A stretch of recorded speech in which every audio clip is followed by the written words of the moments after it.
Alright, so PS5 Pro has been revealed, and yeah, some people aren't really that excited about it. Apparently, some people are not that excited about it. Let me take a quick look. I was hearing some stuff about it, but let me see what PlayStation posted exactly. I'm a little late.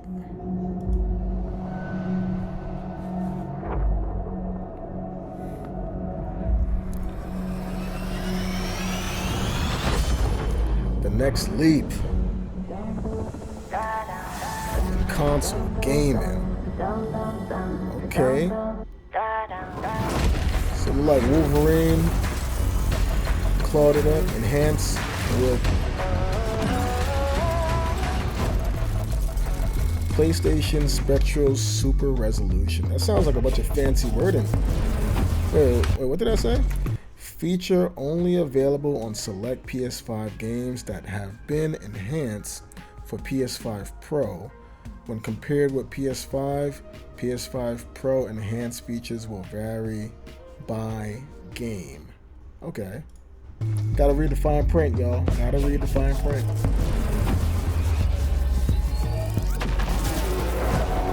High frame rates, 120 frames per second. Okay. I mean, that's not bad. That's not bad. It's not bad at all. You know, that's good for games like Call of Duty, you know, Apex Legends. That's good for like first-person shooter games, like competitive, 100%.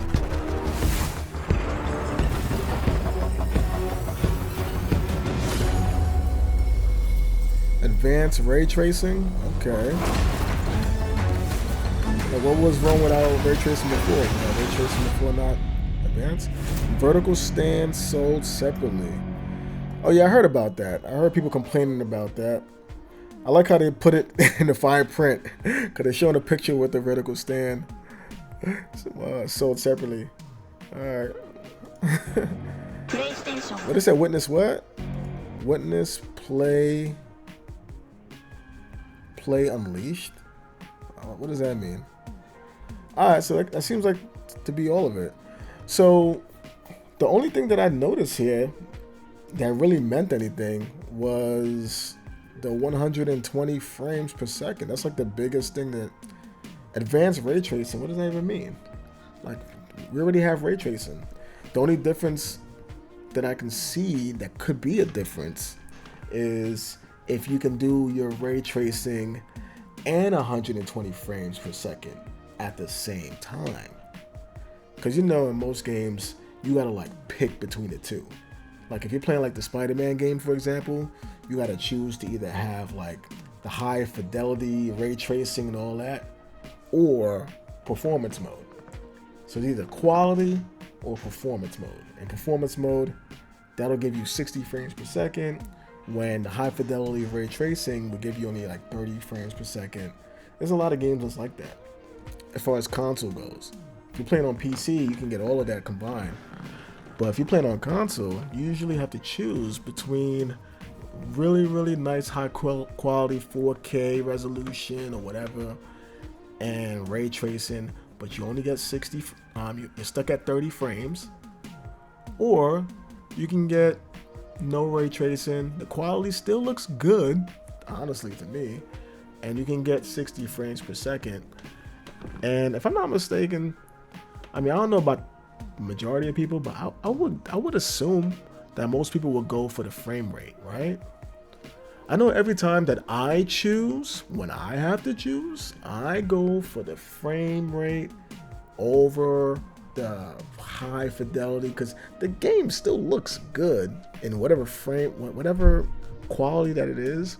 When it's playing at 60 frames per second, the game looks and feels smoother, and the game still looks decent, if not above decent. So I feel like if I'm playing with high fidelity, I feel like I can't really notice the difference between high fidelity and performance mode. I feel like I can't really notice the difference, honestly. I guess maybe unless I'm standing still, but if I'm running around, I can't really notice the difference, honestly. And I guess it also depends on what kind of TV you're playing it on. Most of my games these days, I play it on a 27-inch monitor. So whether it's 1440 or 4K, I can't really tell the difference, honestly. So performance mode, it just seems like, and I know people that I know that play games, they usually choose performance mode. They usually rather 60 frames per second also. So, I mean, if with this advanced ray tracing, if you can do that and 120 frame rates together, or at the very least with the 60 frames with the ray tracing, then that can be a positive. That's definitely a positive right there. I can see people going for that 100%. I also heard that this thing was like $800 or something like that. Or was it no, I heard that this was about $700, and as you can see with this one, it doesn't have a disk drive, so I'm hearing that it's sold separately, and it's about maybe like $80 for the disk drive sold separately. So that makes this console basically about $780, and that's before tax, I believe. So after taxes, I mean, I know in the US taxes is like taxes in the US is roughly like around like 8%, 10%, something like that, right? All right. Look, how much is taxes on the items that you purchase in the US? According to calculator.net, the sales tax rate ranges from 0% to 16% depending on the state and the type of good or service, and all states differ in their enforcement of sales tax.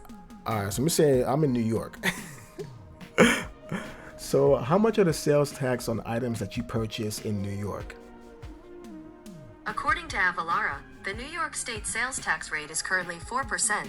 Depending on local municipalities, the total tax rate can be as high as 8.875%. Yeah, that 8.875, I know when I be at the deli, I know if I go to McDonald's and I buy something that's like $1, I know I'm paying like $1.08 on average. So I'm gonna go with the 8.875, whatever, right? So let's say with this game right here, let's do the quick math. Let's say you buy it with the DVD or the disc drive, whatever, right? That's like $780, right? So $780 plus, what was it? Plus 8.875, right? Percentage, right? That's gonna be in New York at the very least. That's gonna be about $850, bro. It says 849 and change and whatnot. It says 800. Let me see. It says 849, 224, blah, blah, blah, blah. That's basically 850. So if you get the disc drive, right, you paying 850. Now, if you like me and you don't even buy CDs anymore, you don't buy actual copies of games anymore, then you're basically looking at $762 for this console, somewhere around there. And that's if you're in New York. I mean, I guess other states might have different, might be a little bit cheaper or more, but still,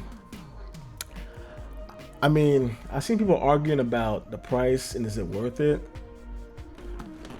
120 frames per second. I'm not gonna lie. Me, I feel a little bit differently now because I play most of my games on PC now since I built my PC.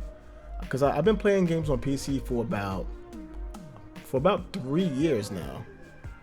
I've been playing games on PC for about 3 years now. 'Cause I built my PC about 3 years ago, and I remember transitioning from PlayStation 4 to PC. Wait, was it PlayStation 4 or PlayStation 5? I think it was PlayStation 5. But I remember transitioning over to PC, and I was playing Apex Legends a lot. At 60 frames, I was playing Apex Legends, and then I graduated to PC, and I'm playing at 144 frames. I remember that felt like a huge deal.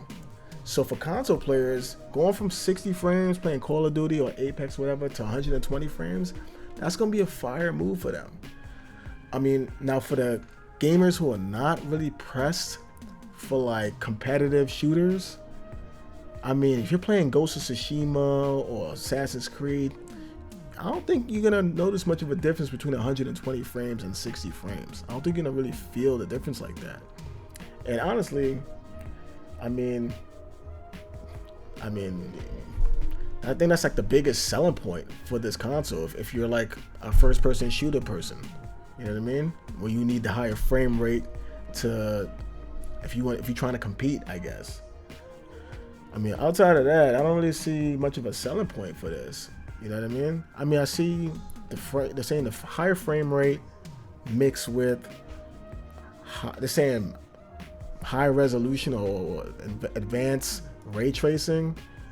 But unless the ray tracing is going along with, if you don't have to choose between them, if it's all together, I can get advanced ray tracing and a $120.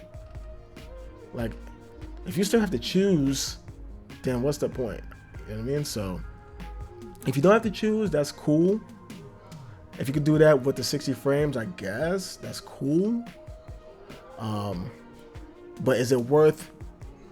If you already have a console, is it worth buying the new one? Unless you're gonna sell your old one, maybe for like $300 and then put the difference to get the new one. But then you're still gonna cough up over $400 to get the new one. So, how much is a regular PS5 right now? PS5 cost.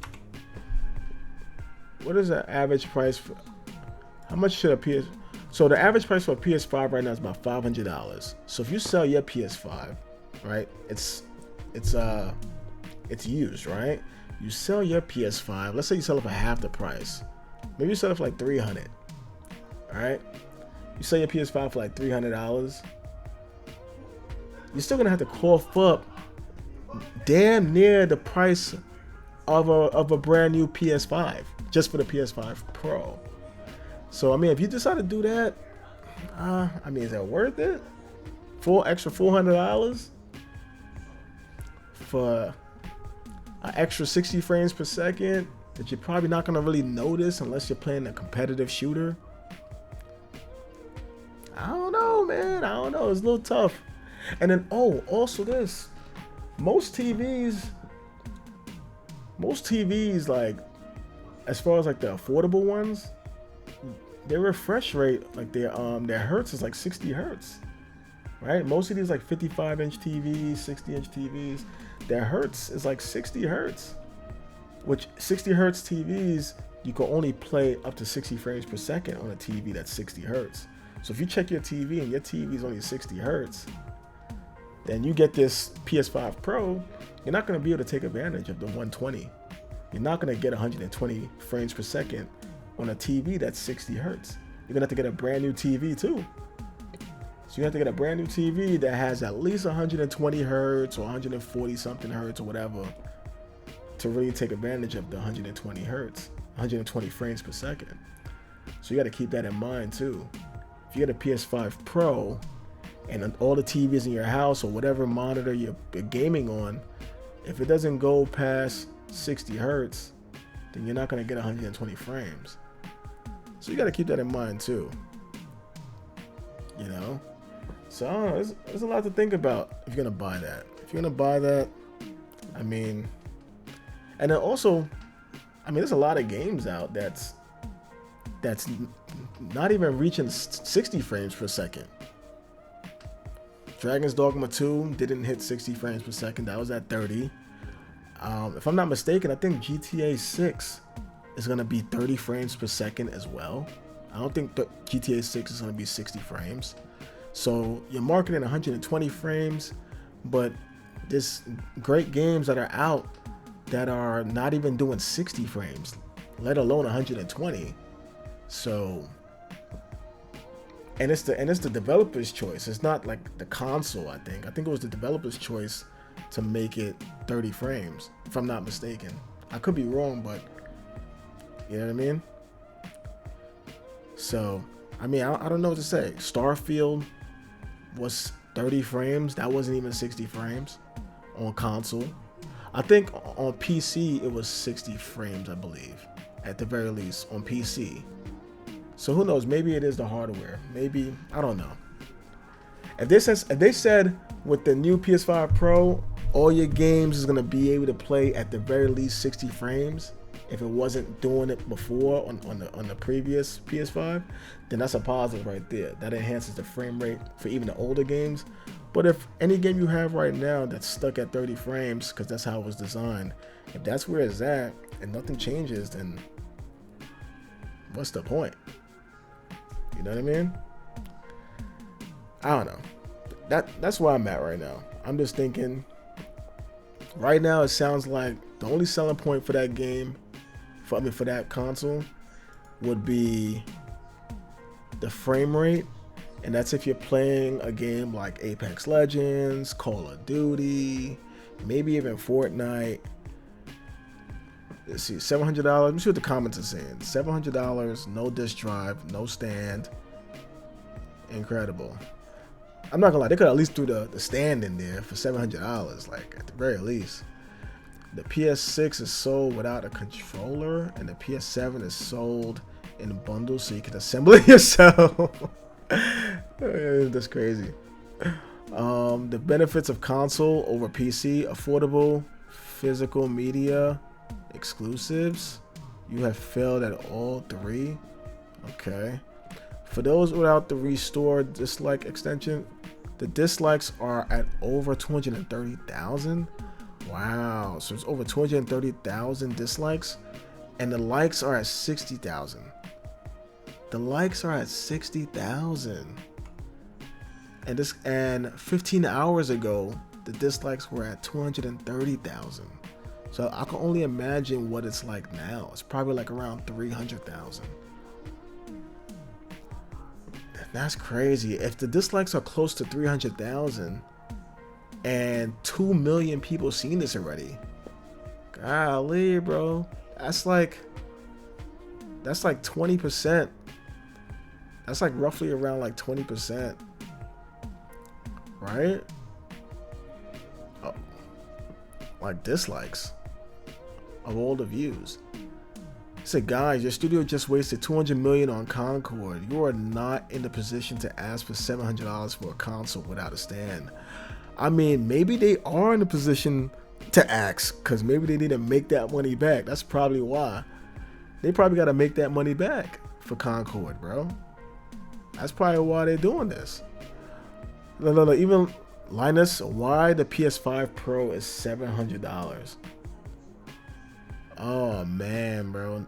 A lot of people were saying a lot of negative. Did Sony get possessed by Apple? $700 console, $30 stand. The stand is $30? No way, bro. $80 disc drive. I heard about the $80 disc drive. If the stand is $30, no way. $30 for this little thing right here. Bruh, I could make my own staff and just glue it. I'll glue it on top of a book. I'll put a book under it and just crazy glue it to a book, bro. Keep that and just make my own stand, bruh. $30 is kind of crazy. Sony is making some very questionable decisions this generation.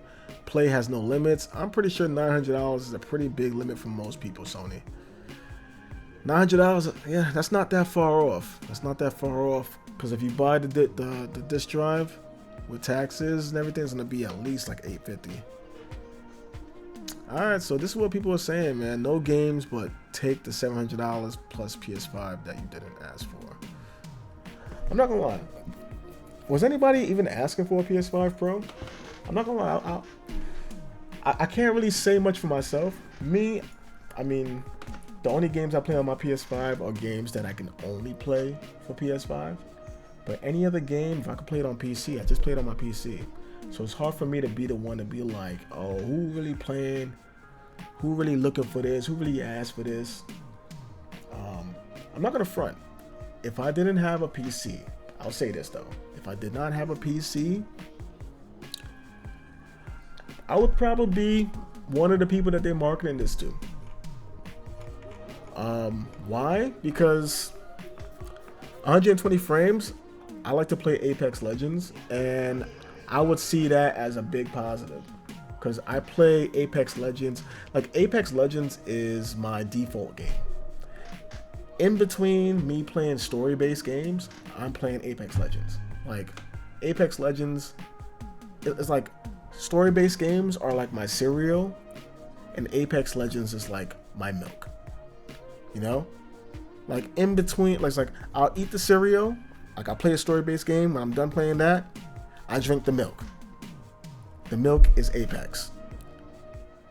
You know what I mean? Or maybe I drink a little bit, and maybe I pour some more cereal. Maybe even grab a whole different box of cereal, a whole different video game, and I'll pour that whole different box of cereal into that same milk. I'll eat that game up. Once I'm done playing that game, I go back to playing Apex Legends. I drink the milk. So Apex Legends is my milk. It's my default game. So 120 frames per second, that would be a positive for me. You know what I mean? But then again, I have to remember, before I built my PC, I was playing on a 50-inch monitor, well, not monitor, a TV that only had 60 hertz. So that would have meant I would have to buy a brand new TV.